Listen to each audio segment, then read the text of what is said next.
Sir কই যাইবেন? আমি আটার কল যাব, এত তাড়াহুড়া করার দরকার নাই, তুমি আস্তে আস্তে চালাও। স্যার আমি আস্তে রিক্সা চালাইতেছি, আপনি কিন্তু মনে কষ্ট পায়েন না। ঠিক আছে, কোনো সমস্যা নাই, তুমি আস্তে ধীরেই গাড়ি চালাও। আরেকটা পান মানা। কি রে, এটা করিম চাচার বলা মজনু না? এই দাঁড়া দাঁড়া দাঁড়া। কি রে, আমার দেখে গাড়ি লিয়ে পালাইতেছস কিয়া? তোর বাপে যে কিছুদিন আগে মোটা অঙ্কের টাকা নিয়েছিল আমার কাছ থেকে। আমার কাছ থেকে টাকা লয়ে এই রিক্সাটা কিনছে। তোরা কি ভুলে গেছিস এই কথাটা? আমার টাকাটা কবে দিবি? আর আমার দেখে গাড়িটা লিয়ে পালাইতেছস, তাই না? না না ভাই, ভুলি নাই। আমার আব্বা তো অনেক অসুস্থ। আমার আব্বা হাসপাতালে ভর্তি 3টা মাস ধরে। ঘরে কোনো উপার্জন নাই। আজকে আমি প্রথম রিক্সা লয়ে বাইর হইছি। আপনি আমাকে একটু দয়া করেন, কয়টা দিনের ভিতরে টাকা পরিশোধ করে দিব আপনারে। দয়া না? দেখ, ব্যবসা করতে গেলে দয়া দেখাইলে চলে না। আমি তোরে কোনো দয়া দেখাইতে পারবো না। রিক্সাটা এই জায়গায় রেখে চলে যা।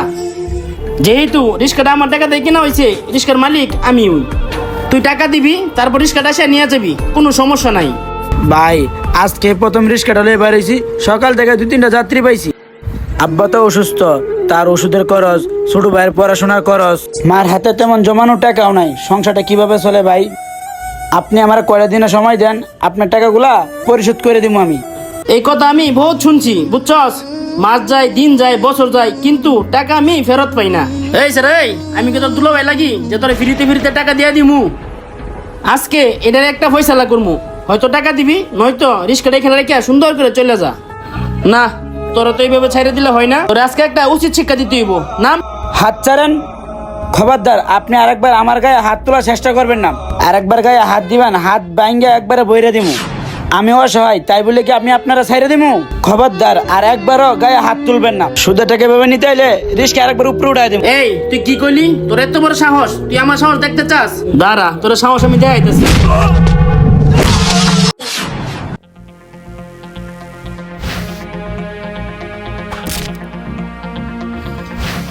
এই এই ওই একদম চুপ, উঁচু গলায় একটা কথা বলা যাবে না, একদম চুপ। এই ছেলেটার গায়ে আপনি হাত তুলবেন না। এই ছেলেটাকে আপনি মারতেছেন কেন? ওই ছেলেটার তো কোনো অপরাধ নাই, আর সে তো আপনাকে কোনো অপমান করে নাই। তাহলে এই ছেলেটার গায়ে আপনি হাত তুলতেছেন কেন? আর এই ছেলেটাকে হুমকি দিতেছেন কেন? এই, আপনি আর একটা কথা বলবেন না। এইটা ওর আর আমার পরিবারের ব্যাপার। ওর আর আমার মাঝখানে আপনি কেন ঢুকতেছেন? আপনি যদি ভালো চান তাহলে এখান থেকে চলে যান। হ্যাঁ, আমি ঢুকতাছি। ঢুকারও একটা কারণ আছে, কারণ আমার নিজের চোখে দেখতেছি একটা নিরীহ ছেলের গায়ে আপনি হাত তুলতেছেন। তাকে আপনি নানান ধরনের হুমকি দিতেছেন। একটা সভ্য সমাজে এসব মেনে নেওয়া যায় না। আপনি ওই ছেলের কাছে টাকা পান ভালো কথা, তাই বলে কি আপনি তার গায়ে হাত তুলবেন?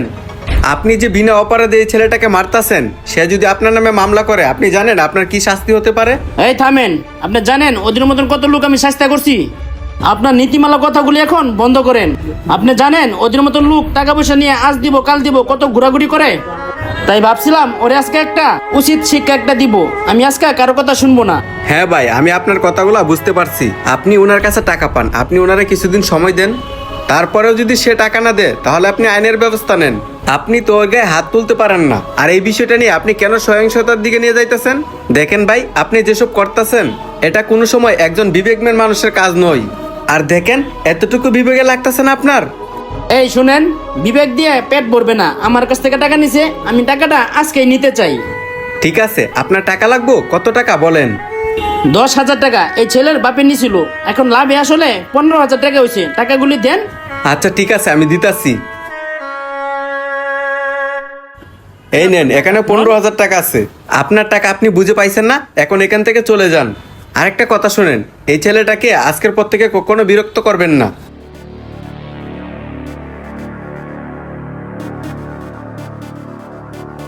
হ্যাঁ, টাকা ঠিক আছে। আর টাকা যেহেতু পাইছি, তাহলে আমার আর কিছু বলার নাই। হ্যাঁ, আপনি আপনার টাকা পাইছেন, সব সমস্যার সমাধান। আরেকটা কথা মাথায় রাখবেন, কারো কাছ থেকে পাওনা টাকা উসুল করতে চান, তাহলে তার অবস্থাটা আগে দেখবেন। কারণ আমার মতো মানুষ ওই সময় ওই মানুষটার পাশে নাও দাঁড়াইতে পারে। যাই হোক, ব্যাপারটা আমি বলছি, আপনি বুঝলে বুঝবেন, না বুঝলে নাই। আপনি এখন এখান থেকে চলে যান।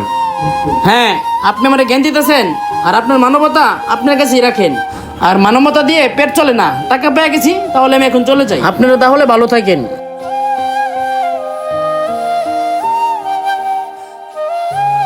স্যার আপনি আমার যে উপকারটা করলেন, এটা আমি কোনোদিনই বলতে পারবো না। দেখেন স্যার, সত্যি আমার বাবা অসুস্থ। এই প্রথম আমি আজকে রিক্সা নিয়ে বাইর হইলাম।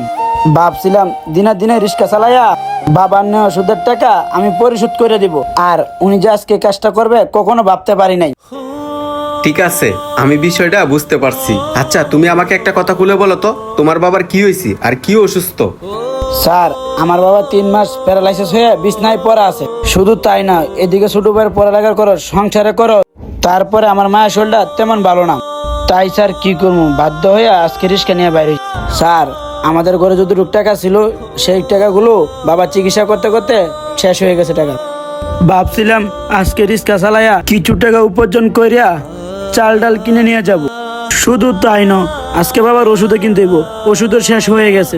আবার কাল সকালে ছোট ভাইয়ের স্কুলের বেতন দিতে হবে। ছোট ভাইয়ের স্কুলে বেতন যদি না দিতে পারি তাহলে লেখাপড়াটা বন্ধ হয়ে যাবে স্যার। বুঝতে পারছি, তোমাদের সংসারটা খুব অভাবে চলতেছে। যাই হোক, তোমার কথা শুনে আমার অনেক খারাপ লাগতেছে। এখানে 50,000 টাকা আছে, এটা তুমি রাখো। আর এই 50,000 টাকা দিয়া তোমার বাবার চিকিৎসা করাইবা, আর তোমার ছোট ভাইয়ের স্কুলে খরচ দিবা, আর 1 মাসের বাজার করে নিবা। ধরো, এই টাকাটা তুমি রাখো। আর শুনো, তোমার যদি আরো টাকা পয়সা দরকার হয় তাহলে তুমি আমার সাথে যোগাযোগ করো। এই নাও আমার ভিজিটিং কার্ড। স্যার, আপনি আমার যে উপকারটা করলেন এই উপকারটা আমি কোনোদিনই ভুলতে পারবো না স্যার। আপনি মানুষ না, একজন ফেরেশতা। ঠিক আছে ভাই, কোনো সমস্যা নাই। মানুষ তো মানুষকে উপকার করে, আমি না হয় তোমাকে উপকার করলাম। স্যার, আমি আপনাকে একটা কথা বলবো, আপনি যদি কিছু না মনে করেন। আচ্ছা, তুমি কি কথা বলবা বলো। স্যার, আপনার অফিস পর্যন্ত আমার এই গাড়ি দিয়ে আসবো, আপনি আমার গাড়িতে উঠেন। ও আচ্ছা, এই কথা, তাহলে চলো। ভিডিওটা আপনাদের কাছে কেমন লাগছে কমেন্ট বক্সে আপনাদের মতামত জানাবেন। আপনাদের কাছে ভিডিওটি ভালো লাগলে আরো 10 জনকে দেখার সুযোগ করে দিবেন শেয়ারের মাধ্যমে। ধন্যবাদ সবাইকে।